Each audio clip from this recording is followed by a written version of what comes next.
E eu queria fazer uma breve reflexão com vocês sobre o tempo do Brasil. Eu pensava hoje de manhã sobre, mais uma vez, essas notícias de golpismo e de tentativas de armar, conspirar, planejar golpes contra a democracia brasileira. E eu acho que a gente tem que estar preocupado nesse momento, sim, com o golpismo, mas também com o risco do revanchismo.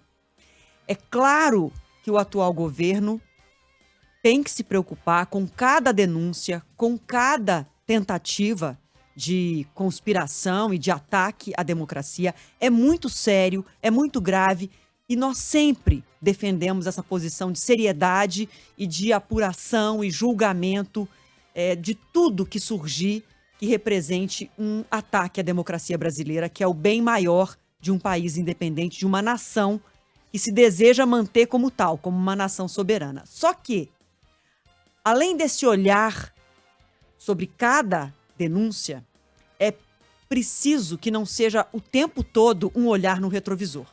É preciso que o olhar, a energia, o tempo do atual governo esteja em olhar para diante, para frente. Então, golpismo tem que ser punido. A justiça tem que entrar em ação. Como já está agindo, tem que investigar e punir.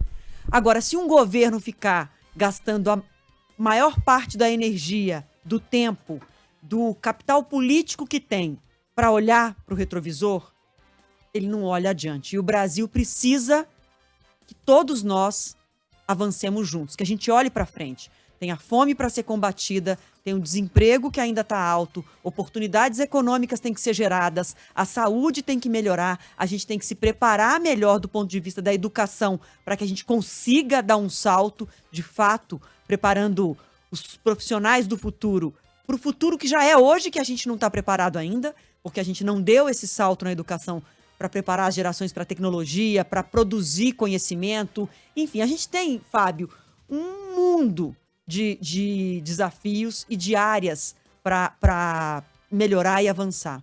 Então, hoje, cedo, lendo o noticiário e refletindo sobre isso, eu pensei, sim, muitos dos que estão me ouvindo agora consideram que o diagnóstico do atual governo Lula, que a posição política do atual governo de que não pode ter anistia contra os golpistas ou com quem atenta contra a democracia. E eu acho que é isso, não pode amenizar, não pode passar pano, não pode fazer vista grossa. Mas a gente precisa ficar atento que um mês de 2023 já foi. Ah, tem muito tempo, o governo Lula está só começando. Ok, está só começando.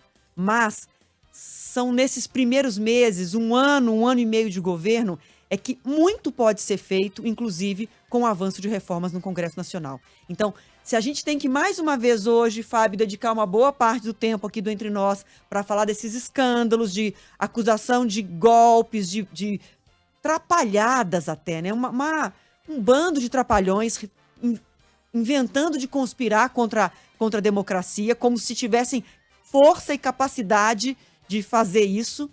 Se a gente tem que dar essas manchetes, eu senti que era importante dizer, ok, mas não vamos fazer que a gente caia numa armadilha que todo dia é um golpismo, é uma denúncia vazia diferente, é alguém que quer o holofote, algum louco que surge querendo o holofote, que cada hora dá uma versão diferente. E aí a gente perde o olhar sobre o principal. E o principal, se a gente for de fato capaz de olhar para o principal, a gente vai ver que a gente está muito mais perto. Os dois lados da disputa difícil que foi a eleição presidencial, a gente está muito mais perto do que a gente imagina. E a gente sente isso aqui pelo próprio WhatsApp da rádio quando a gente está no ar. Quando a gente fala da importância de punir os golpistas, de punir qualquer ação que tenha tido como objetivo destruir a democracia brasileira, ainda que atrapalhada, parece que a gente está endossando só um posicionamento político, que é o posicionamento do atual governo, quando, na verdade, essa punição não pode paralisar um governo. Essa punição não pode ser o objetivo principal de um governo. A justiça tem que tocar essa investigação, a polícia tem que investigar, a justiça tem que investigar e julgar. Esse país precisa de um olhar para o todo e para frente. É isso que o Brasil precisa nesse momento. E se a gente for capaz de olhar para o todo e para frente, a gente está muito mais perto, a gente está muito mais unido até do que a gente é capaz de imaginar.